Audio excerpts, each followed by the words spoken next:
إله إلا الله وأشهد أن محمدا عبده ورسوله اللهم صل وسلم وبارك على سيدنا ومولانا وحبيبنا وشفينا محمد صلى الله عليه وسلم وعلى آله وأصحابه أجمعين أما بعد.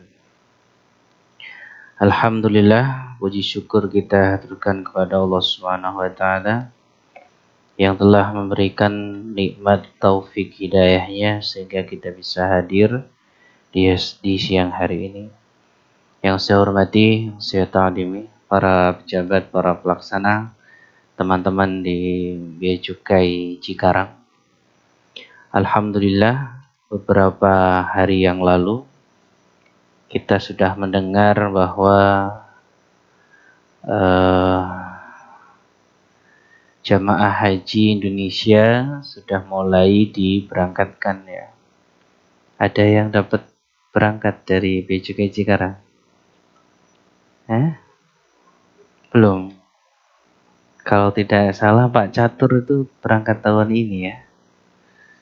Yang kita doakan semoga seluruh jamaah haji, khususnya jamaah haji Indonesia, semoga Allah Subhanahu wa taala berikan kesehatan, diberikan haji yang mabrur, dan kita yang hadir kita yang belum dipanggil di tahun ini, semoga Allah berikan kemampuan bagi kita untuk berhaji, menunaikan rukun Islam yang kelima. Amin ya rabbal alamin. Baik, kita doa dulu, kita baca talbiyah. Ya, nanti setelah baca talbiyah kita baca doa agar Allah berikan kesempatan haji kepada kita. Ikuti saya ya.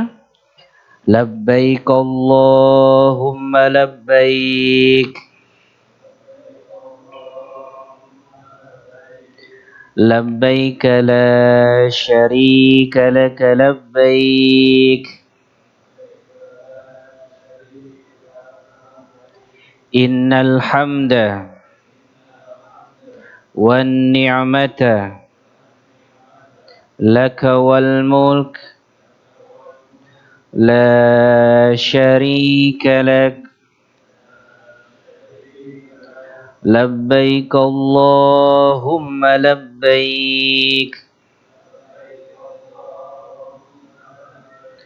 Labbaik la syarika laka labbaik.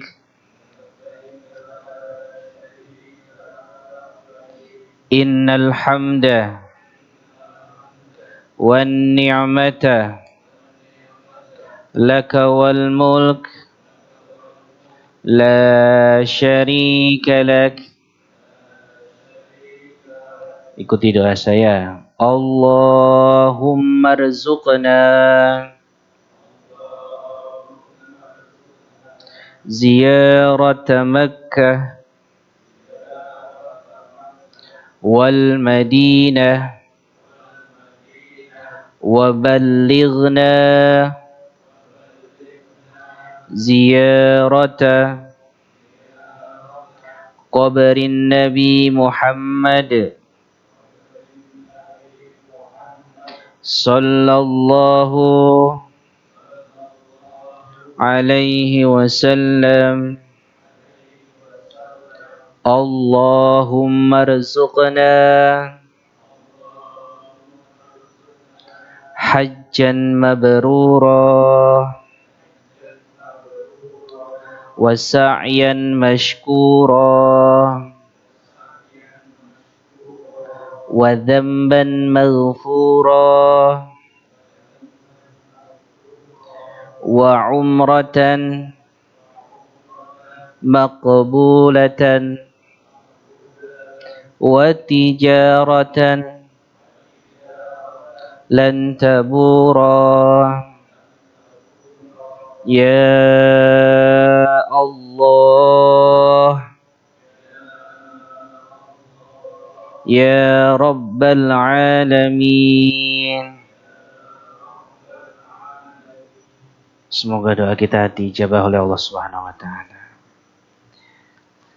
Kalau belum bisa haji, kalau bisa umroh di bulan suci Ramadan ya. Karena kata Rasulullah, fa inna umratan fihi ta'dilu hajjatan ma'i. Umrah di bulan suci Ramadan setara dengan haji bersamaku. Ya. Tapi yang tetap gak gugur kewajiban apa? Hajinya. Hanya mendapatkan pahala seperti haji bersama dengan Rasulullah. Insyaallah kita hari ini akan membahas tafsir surah Al-Baqarah. Saya salah, itu harusnya 49. Surat Al-Baqarah ayat 49 ya.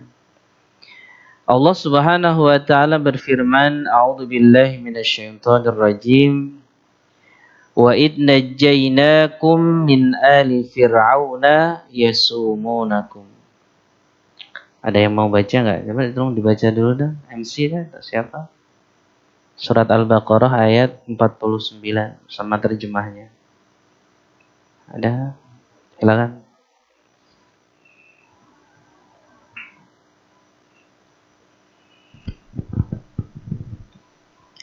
أعوذ بالله من الشيطان الرجيم وإذ نجيناكم من آل فرعون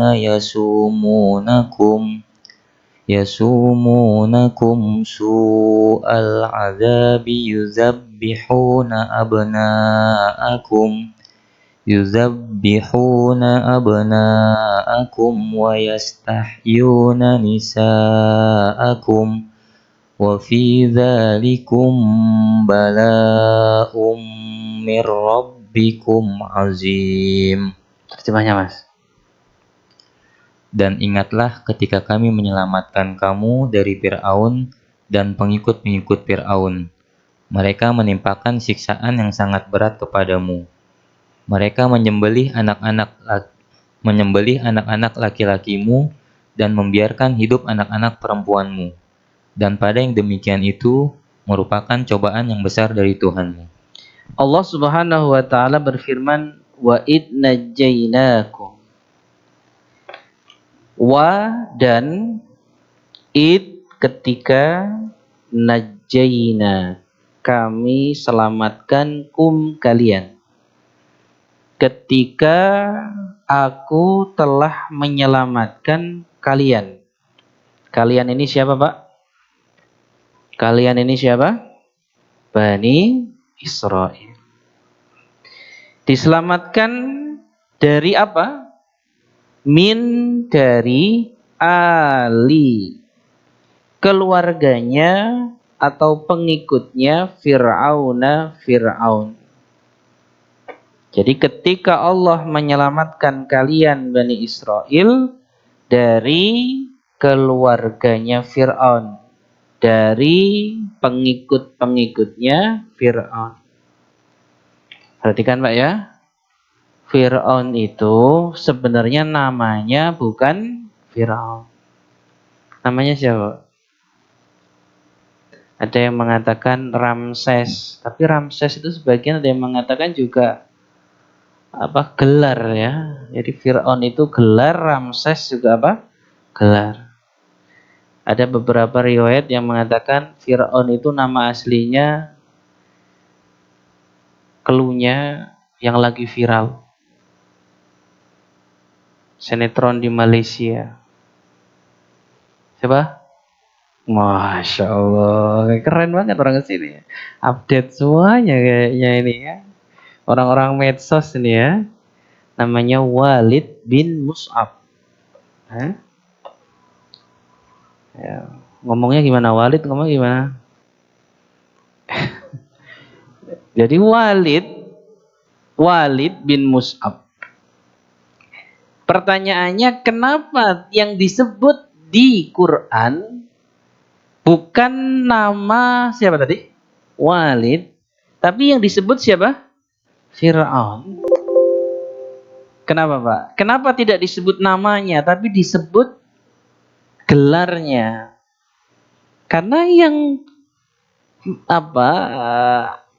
ada namanya Walid itu orangnya baik. Loh, itu loh. Jadi bukan orangnya, bukan kita menjatuhkan atau kita ngejelekin orangnya, enggak. Yang kita jelekkan adalah jabatannya yang digunakan semena-mena. Makanya disebut siapa? Fir'aun, bukan Walidnya, bukan nama aslinya. Apa kejahatan Fir'aun yang Allah telah menyelamatkan Bani Israel? Yasumunakum. Yasumuna artinya apa? Yasumuna, mereka menimpakan kum kepada kalian su'a, seburuk-buruknya al-adab, siksaan. Jadi kejahatan Fir'aun itu menimpakan seburuk-buruknya kejahatan. Yang kejahatan itu mungkin belum pernah dilakukan oleh manusia di seluruh dunia. Apa kejahatannya? Yudzabbihuna, mereka membunuh dengan zabaha.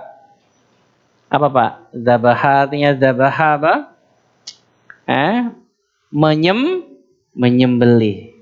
Jadi ada zabaha, menyembelih dengan dijatuhkan. Ada naharo, menyembelih dengan apa? Ditusuk leher bawahnya. Jadi kalau kita lihat ayat ini, Fir'aun ini kalau ngebunuh anak laki-laki Bani Israel itu dijatuhkan di tanah kemudian dibunuh. Ya, makanya menggunakan kata apa? Zabaha. Zabaha itu membunuh dengan apa? Dijatuhkan. Makanya kalau dalam surat Al-Kautsar, inna a'tayna kal kautsar fasholli li rabbika wanhar. Wanhar itu artinya ya berkurban, membunuh dengan nahar. Wanhar itu ditusuk. Ya, mau ngebunuhnya unta. Antum pernah lihat unta disembelih, Pak? Kita doakan Masjid Baitul Tamam ini Idul Adha tahun ini nyembelih unta. Amin amin amin amin. Insyaallah langsung masuk TV1 ya. Belum pernah kayaknya ya korban unta ya. Kalau mau patungan saya ikut patungan nih. Ayo siapa yang jadi panitia pengadaan barangnya silahkan ya. Ikut aku patungan kalau unta. Jadi disembelih, unta itu diikat kakinya, kemudian disembelih, tidak disembelih kayak sapi gitu enggak, tapi ditusuk di pangkal apa? Lehernya. Itu nahara. Tapi Quran menggunakan kata dzabaha untuk cara membunuh Fir'aun terhadap bayi-bayi laki-laki Bani Israel. Makanya disebut dengan su'al azab, seburuk-buruknya siksa. Jadi yudzabbihuna, mereka menyembelih abna'akum, anak-anak kalian. Wa yastahyuna, dan mereka membiarkan hidup nisa'akum, anak-anak perempuan kalian. Abna, anak-anak laki-laki. Nisa, anak-anak perempuan. Ya. Jadi harus paham, ada abna, ada apa? Nisa. Abna, anak laki-laki, nisa, anak-anak apa? Perempuan. Wa fi dzalikum, dan di dalam hal tersebut balaun. Artinya balaun, cobaan min rabbikum, dari Tuhan kalian, azimun, yang besar. Cobaan yang besar dari Tuhan kalian. Jadi ayat ini Pak menunjukkan bagaimana orang-orang Bani Israel itu mendapatkan siksa yang begitu berat dari Fir'aun. Ya. Dan termasuk peristiwa ini adalah peristiwanya Nabiullah Musa alaihissalam. Ya. Makanya saya sering menyinggung ya bahwa takwinul usroh, atau kita kalau mau membentuk suatu keluarga itu jangan coba-coba. Ya. Karena percobaan mendidik anak itu resiko kalau gagalnya tidak bisa diulang lagi, ya.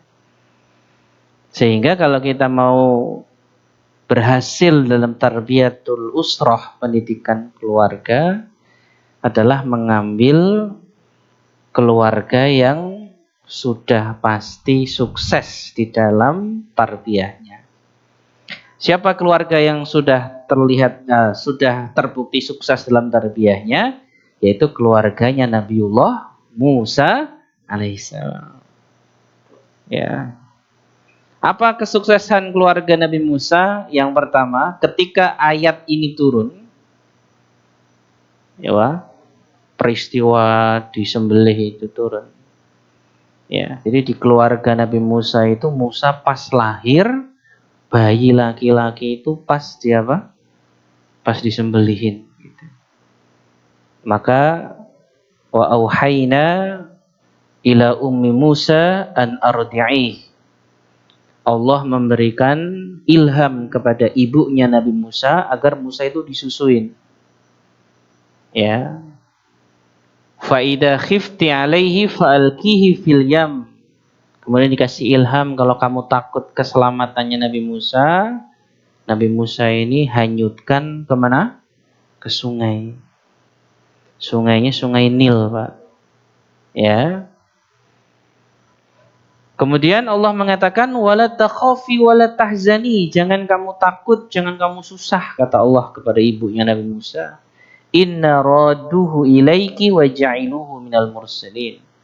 Aku akan mengembalikan Musa kepadamu dan menjadikan Musa nanti termasuk seorang rasul. Jadi yang pertama yang diajarkan oleh Allah kepada keluarga Nabi Musa pada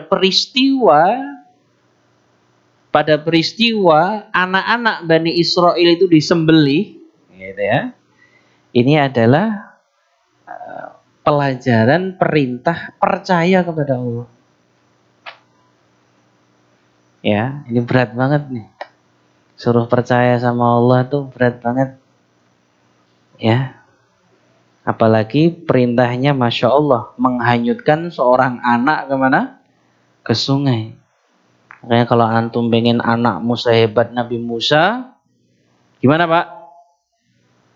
Kalau pengen anakmu sehebat Nabi Musa, lahir terus dihanyutkan, ya kan? Enggak seperti itu. Bekali iman ibunya. Gitu.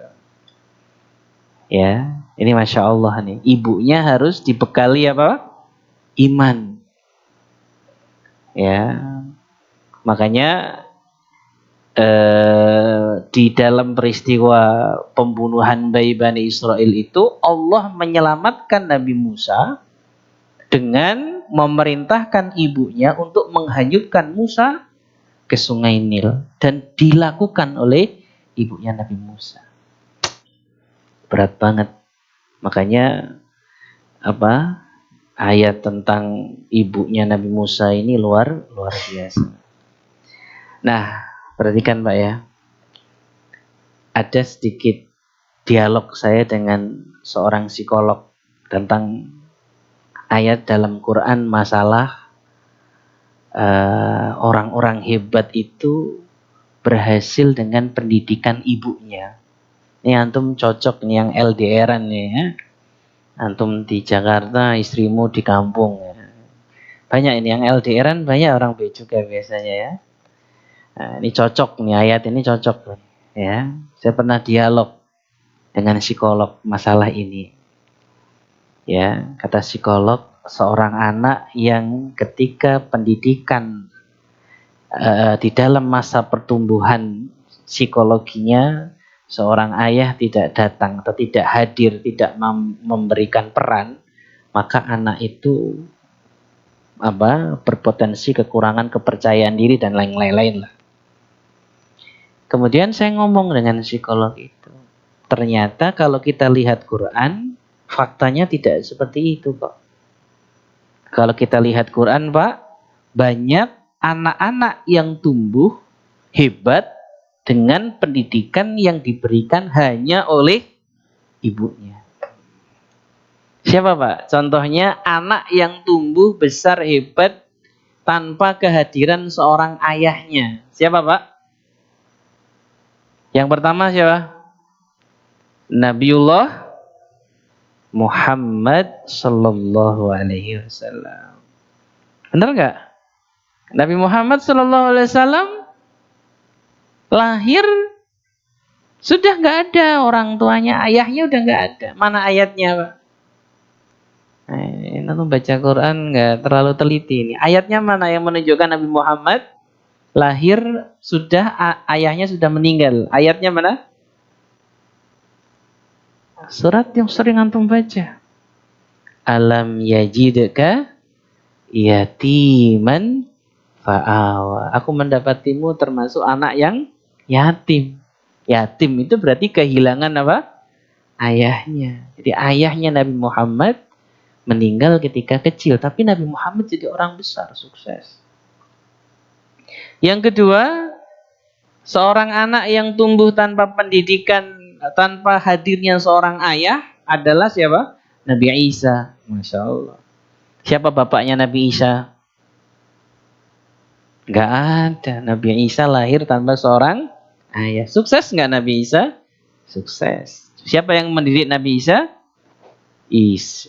Ibunda Maryam. Yang ketiga, siapa Nabi yang dididik ayahnya tanpa ayah dididik ibunya tanpa hadirnya seorang ayah? Nabi Musa. Ya, saya baca beberapa tafsir, saya menemukan kenapa tidak disebut peran ayah di dalam ayat ketika Musa ini lahir, tapi yang disebut adalah peran seorang ibu. Ternyata saya temukan dalam beberapa tafsir itu ternyata ayahnya Nabi Musa itu sudah sangat tua renta dalam satu riwayat, dan dalam riwayat yang lain Musa ini ayahnya Nabi Musa itu sudah meninggal. Intinya adalah yang bertanggung jawab penuh itu adalah siapa? Ibunya. Dan 4 mazhab Syafi'i, madhab Maliki, madhab Hanafi, madhab Ahmad bin Hambali, 4 madhab ini, keempat madhab ini ternyata 2 diantaranya tidak mendapatkan tarbiyah dari ayahnya. Siapa Pak? 4 mazhab ini yang yatim siapa? Pertama, Imam Asy-Syafi'i rahimahullah ta'ala. Yang kedua, Imam Ahmad bin Hambal. Ini yatim 2 orang. Jadi ini kehebatan perempuan. Kita harus puji perempuan dalam hal ini. Bahwa mereka adalah makhluk yang Allah siapkan mampu untuk mendidik anaknya walaupun tanpa kehadiran apa? Suaminya. Ya. Dan saya menemukan jawaban lebih jelas itu saat di depan rumah saya ada kucing yang sedang ngelahirin. Bapak lihat kucing yang ngelahirin Pak. Waktu kucing betina ngelahirin anaknya, kucing jantannya kemana Pak? Kucing jantannya kemana? Nyari kucing lain. Wah, namanya makanya disebutnya kucing garong. Ini karena kayak gitu. Udah tahu bininya ngelahirin, malah cari yang lain ya. Begitu ngelahirin punya anak si bininya itu, induknya kucing punya anak, mana kucing laki-lakinya kemana? Enggak peduli. Tapi anak kucing bisa tumbuh besar, bisa tumbuh sehat dengan kehadiran, dengan dihidupi oleh oleh induknya. Ya. Makanya saya sering waktu ada santunan anak yatim tuh, semoga di sini nggak seperti itu. Ya.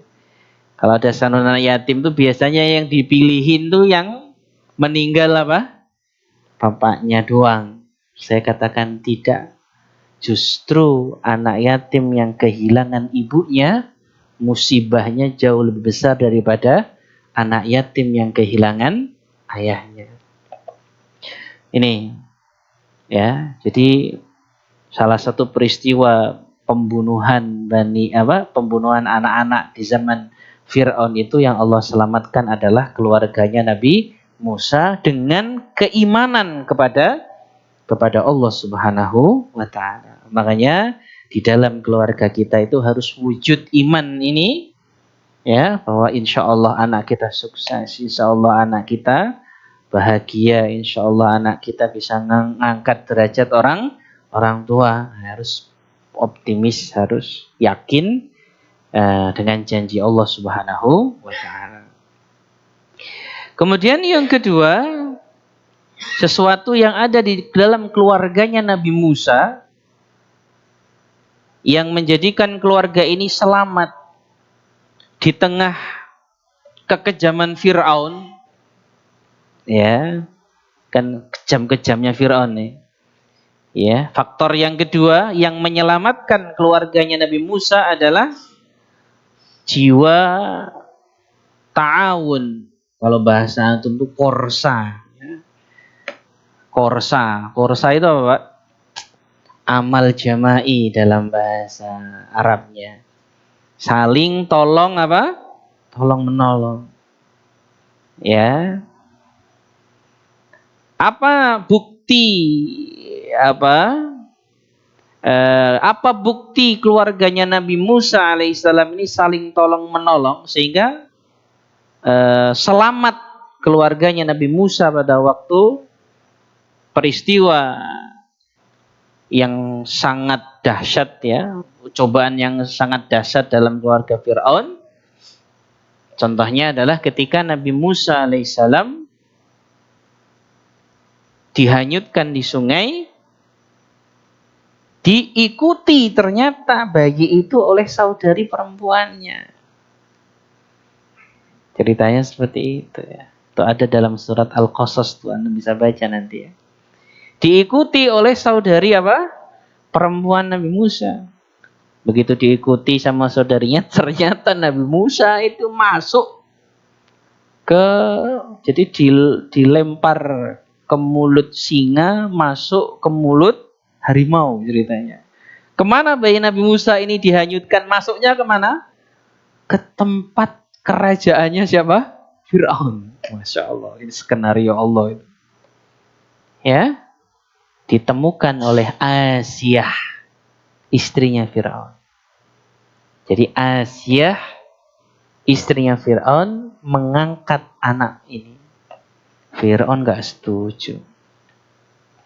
Tapi ya ternyata seganas-ganasnya Fir'aun masih kalah sama istrinya. Lo lihat nih. Ya, kata Fir'aun gak bisa, ini bayi harus dibunuh, ini bayi laki-laki. Ya, menurut para dukun istana yang akan menjatuhkanku adalah bayi laki-laki. Ternyata Ibunda Asiyah merengek kepada Fir'aun agar bayi ini dijadikan apa? Anak angkat saja. Udah kok bisa nurut ternyata Fir'aun sama apa? Istrinya. Kalau kamu masih nurut sama istri berarti ya masih laki-laki, Pak. Ya kan, Fir'aun aja nurut, ya. Apalagi cuma antum aja. Fir'aun nurut. Padahal itu menyalahi titahnya sendiri. Makanya Musa itu dulu gelarnya Musa itu Musa bin Walid. Musa bin Fir'aun. Musa anaknya siapa? Fir'aun. Gak main-main. Putra mahkota. Calon Fir'aun calon Fir'aun lagi itu sebenarnya si Musa itu. Ya, karena Walid ini nggak punya anak. Fir'aun yang kejam ini nggak punya anak. Ya, jadi ceritanya seperti itu. Ternyata bayi Musa ini nggak mau nyusu, Pak. Ya, kemudian saudarinya Nabi Musa ini memberikan kabar kepada orang istana bahwa ada seorang perempuan yang bisa menyusui bayi ini. Siapa, Pak? Ibunya. Dikembalikan. Makanya Allah mengatakan dalam surat Al-Qasas tadi apa? Wala takhafi wala tahzani, jangan kamu sedih, jangan kamu takut, inna raduhu ilaiki, aku akan mengembalikan Musa ini apa? Kepadamu. Makanya ada korsa, ada saling tolong apa? Menolong. Ya. Nih, yang menjadikan keluarganya Nabi Musa itu selamat dari kekejaman Firaun. Korsa, saling tolong menolong. Ya, bahkan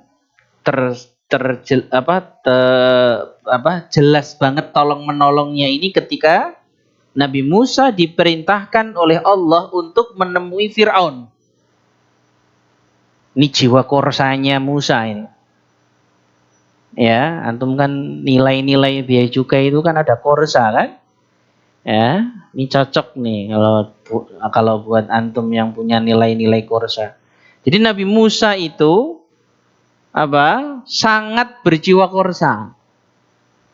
Apa contohnya? Ketika Nabi Musa alaihissalam diperintahkan untuk menghadap Fir'aun, untuk menasehati Fir'aun, kata Allah, idhab ila fir'auna innahu tagha. Berangkat kau temui Fir'aun tuh. Fir'aun ini udah melewati batas. Gitu. Maka Nabi Musa sebelum menghadap Fir'aun, beliau berdoa. Doanya antum apal semua. Gimana doanya, Pak?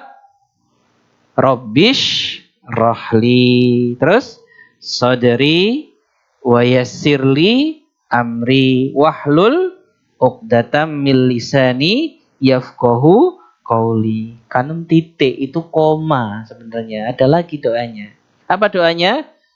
Waja'alli waziran min ahli. Jadikanlah ada seorang yang menjadi temanku dari keluargaku. Siapa?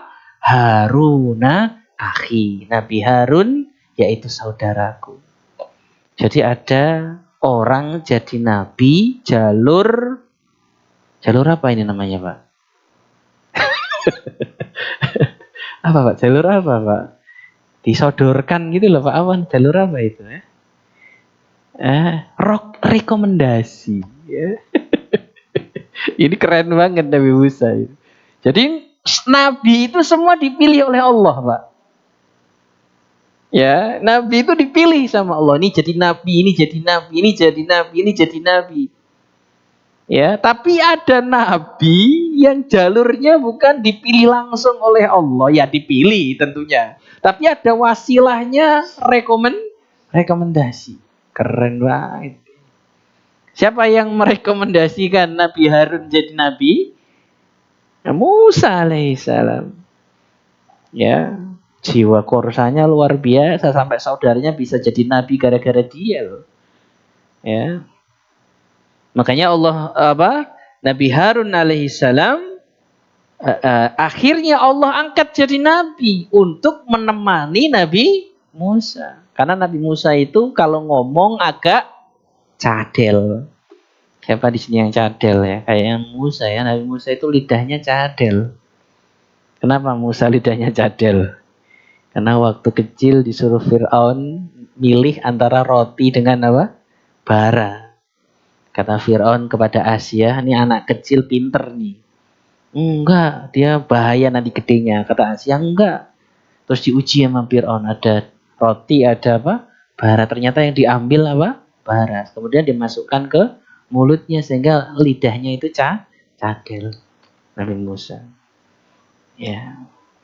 Jadi sesuatu yang bisa kita ambil pelajaran dari diselamatkannya keluarga Nabi Musa dari kejahatan Fir'aun ini, yang pertama adalah al-iman, imannya dengan Allah, dan yang kedua adalah amal jama'i, jiwa ta'awun, korsanya itu tinggi. Dimana kita melihat keluarganya Musa itu saling tolong menolong.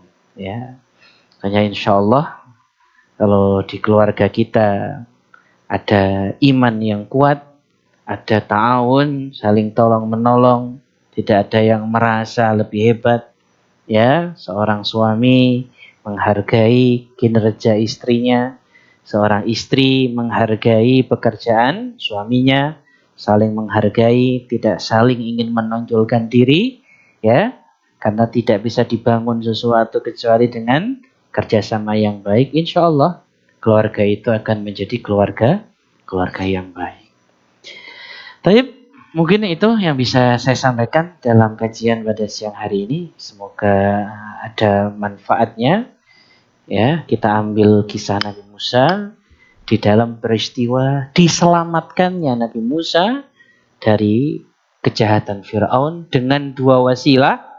Yang pertama adalah al-iman, yaitu keimanannya kepada Allah Subhanahu wa taala, dan yang kedua adalah amal jama'i, yaitu saling tolong menolong di dalam keluarga tersebut.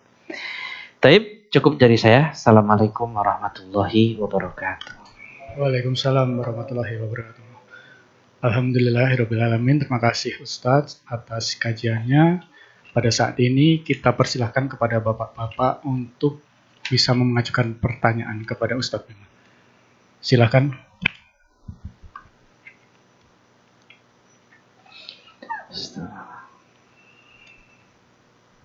Ada pertanyaan, Pak? Baik. Cukup?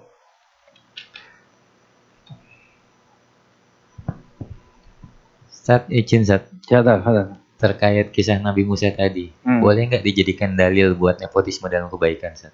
Terima kasih.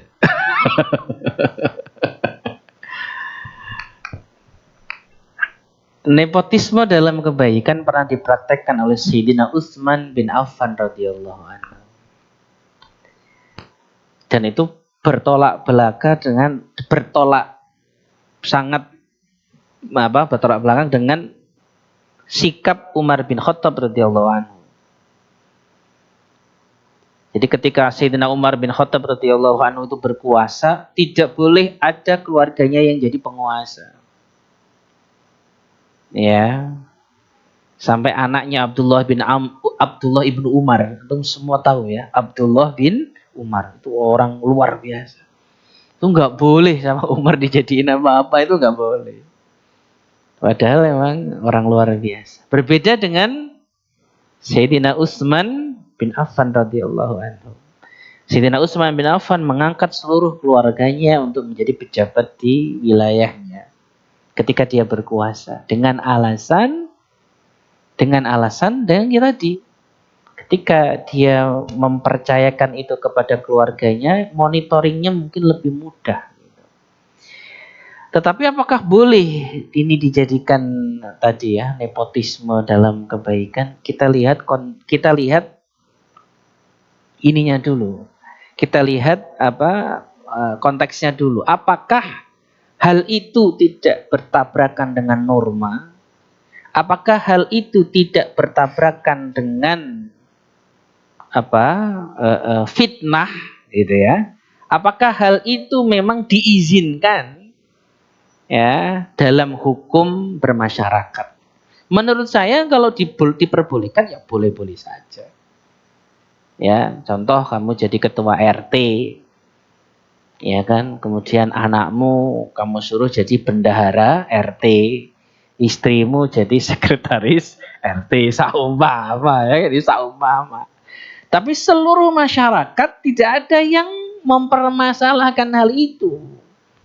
Kenapa tidak ada yang mempermasalahkan hal itu? Karena antum adalah orang terkaya di situ yang tidak mungkin memanfaatkan uang dari masyarakat contohnya. Ya, maka hal itu ya diperbolehkan. Artinya tidak ada larangan mengangkat orang terdekat kita untuk menjalankan suatu kebaikan bersama kita. Tetapi ketika itu nanti melanggar norma, hal itu menimbulkan fitnah, hal itu menimbulkan reaksi yang buruk dari masyarakat, maka lebih baik untuk ditinggalkan. Tapi ditinggalkannya bukan karena pengangkatannya, tapi karena ada hal lain yang menjadikan kita tidak boleh melakukan hal itu. Gitu loh. Ya, jadi sebenarnya ya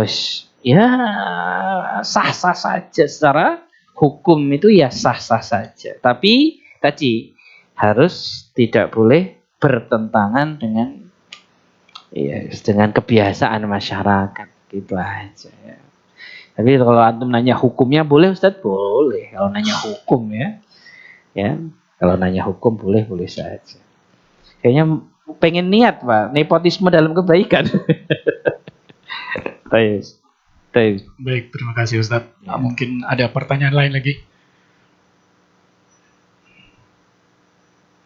Baik, jika tidak ada, mungkin nantinya jika ada pertanyaan lain lagi bisa disampaikan kepada Ustadz Bima selepas kajian ini.